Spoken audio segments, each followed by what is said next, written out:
tout le monde fait des fautes, mais lui plus particulièrement. Et du coup, en fait, à chaque fois qu'il rendait un contrôle en français, il perdait beaucoup de points à cause des fautes. Mais au lieu de faire des dissertations, des choses comme ça, enrichissez notre vocabulaire au lycée. Apprenons encore plus de choses, plus de tournures, et même si ça peut être, ça peut être chiant. Pour moi, je trouverais ça toujours moins chiant que les rédactions, tout ça, parce que sincèrement, je ne comprends pas à quoi ça sert. Je ne sais pas. Donc il y a beaucoup de choses à revoir. Et de toute façon, comme ça a beaucoup tourné, le système éducatif, c'est exactement le même depuis, je sais pas, 50 ans, 80, je sais même pas. Enfin, nos parents, enfin moi du moins mes parents ont étudié exactement dans le même système éducatif que moi. Le monde tout autour de nous évolue. Ça, c'est censé évoluer aussi, ça ne change pas. Alors si, attends, ça change. On a mis Parcoursup. Parcoursup, ça gâche des vies. Voilà. Donc félicitations, l'éducation nationale. C'est pas des adultes Enfin si, c'est les adultes qui nous apprennent, c'est les adultes qui nous forment. Mais demander aux élèves, demander à ceux qui viennent à peine de sortir de leurs études, ce qui serait vraiment efficace, ce qu'il faudrait améliorer. Parce qu'on ne change pas le système et le système doit être changé. Et c'est urgent. Moi, je redis la même phrase que tout à l'heure, mais si j'ai des enfants et qu'ils apprennent dans le même système que moi, mais j'ai pas envie. Enfin, je suis passée par là, j'ai vécu, c'était terrible. Et j'ai absolument pas envie qu'ils subissent la même chose. En quatrième, on me dit bah, quel métier tu veux faire? Quatrième, j'ai 13 ans. Il faut que je choisisse le métier pour le restant de ma vie. Et en soi, c'est pas vrai. En quatrième, tu peux toujours changer, même au cours de ta vie, même à 30 ans, à 40 ans, tu peux changer de métier. Mais à quatrième, quand on te dit ça, on te dit bon, ben, faut que tu trouves des études et un métier pour plus tard. Mais c'est impossible. Je sais pas. Je sais pas ce que je veux faire. Je connais pas le monde du travail. Parlez-moi, faites-moi découvrir le monde du travail. Dites-moi c'est quoi la vraie vie. Parce que oui, je connais mes parents qui travaillent. Je connais mon tonton ou ma tante qui travaillent. Mais je sais pas ce que c'est le travail. J'ai jamais été dans une entreprise. J'ai jamais été sur un chantier. J'ai jamais été dans une usine d'agroalimentaire. J'ai jamais été dans des bureaux. Je n'ai jamais fait tout ça. Apprenez-moi. Montrez-moi. Pour que je comprenne. Que je choisisse ce que j'aime plus ou ce que j'aime moins. Mais non. Trop de théorie et pas assez de pratique. Là, c'est con, hein, mais au lieu de faire des sorties au zoo, faites des sorties usines. Hein. C'est con, mais pas tant que ça. Hein.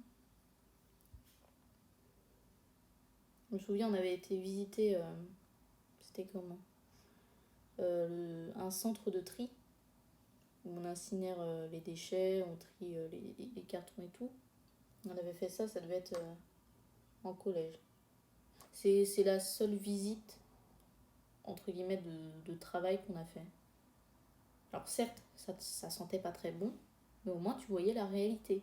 Tu voyais comment c'était fait. Et tu te disais, ben voilà, il y a un travail là-dedans. Alors que tu ne le soupçonnes pas vraiment. Et tu découvres. Et alors oui, c'est bien d'apprendre à connaître les animaux, mais bon, montrez-moi le monde du travail, quoi. Et je suis sûre que ça pourrait plaire à des gosses de faire même des activités ludiques autour du travail. Ce serait vachement sympa, quoi. Mais non. Ça, on n'est pas tous accordés là-dessus. Mais ouais, il y a beaucoup de choses qui vont pas et malheureusement, ça va pas changer de suite. Donc c'est triste. C'est très très triste. Et en attendant, ça fait des ravages de l'autre côté. Ça fait beaucoup de casse.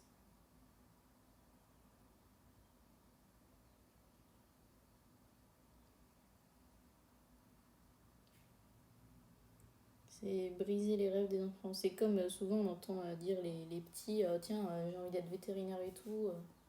Non, oui, hein, tu vas t'occuper des chiens et des chats, hein. Et tu vas aussi beaucoup en tuer. Tu vas avoir des trucs un peu gore. Et c'est pas pour te décourager, petite, à 6 ans. C'est beau, les chiens et les chats. Mais derrière, je sais pas, vétérinaire, c'est comme les médecins. T'as au moins 5 ans d'études, je pense. Et voilà, hein, c'est comme j'ai envie d'être docteur. Très bien. Bon, moi, franchement, si j'aurais pu, j'aurais voulu être médecin. Entre le PACES 1 an hyper sélectif où tu pleures tous les jours. Bah, au moins, c'est sélectif, hein. Là, ça prend que l'élite, hein. Mais et après 9 ans d'études, au minimum, si tu te spécialises pas dans quelque chose. Donc, PACES hyper sélectif où t'es même pas sûr de réussir. Au bout d'un an, si tu échoues, il va falloir recommencer d'autres études, alors que t'es déjà démoralisé, que t'as perdu un an de ta vie à ne plus sortir, à ne plus avoir de vie sociale. Et après, on dit, bah oui, mais il n'y a plus assez de médecins. Alors, je suis d'accord, hein, il faut que les médecins soient hyper pro. C'est quand même la santé, il faut pas faire n'importe quoi. Mais, enfin, c'est dans la démesure. C'est dans la démesure. C'est pas spécialement adapté aux besoins du jour.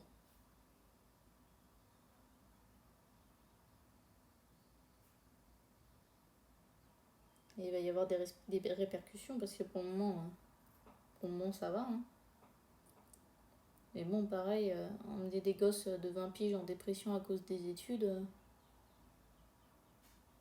faut peut-être se remettre en question, quoi. Il y a peut-être un problème quelque part. Après, on dit que les jeunes ont de plus en plus de dépression, que les jeunes n'y arrivent plus, que, que après on dit ah, mais ils veulent pas travailler et tout. Ouais, mais être en dépression à 20 ans, tu crois que c'est normal? Déjà, c'est jamais normal, parce que ça ne devrait arriver à personne. Malheureusement, ça arrive, donc voilà. Mais à 20 ans, t'as toute la vie devant toi, t'es censé rêver, t'es censé vouloir faire ce que tu as envie de faire. Et au final, bah, c'est quoi? C'est un refus Parcoursup dans tes études. Tu pars dans une ville loin de ta famille à 19 ans alors que t'as toujours été dans ton petit cocon familial. Il y en a qui s'en sortent très bien. Il y en a d'autres qui gèrent pas du tout. Puis tu commences des études, tu vois, ça te plaît pas du tout, mais tu te forces parce que tu te dis, bah merde, si j'ai pas de diplôme derrière, je fais comment? Puis à 20 ans, le gamin, il a une dépression au cul, quoi. Puis il est obligé d'arrêter ses études parce qu'il peut pas continuer avec une dépression. Et du coup, bah, après, il a pas de diplôme, il a pas de travail, il faut qu'il ait d'expérience, mais il en a pas, parce qu'il a dû arrêter. Et puis on comprend pas qu'on puisse être malade. Donc c'est dommage aussi. C'est des grosses pertes. Des grosses pertes pour beaucoup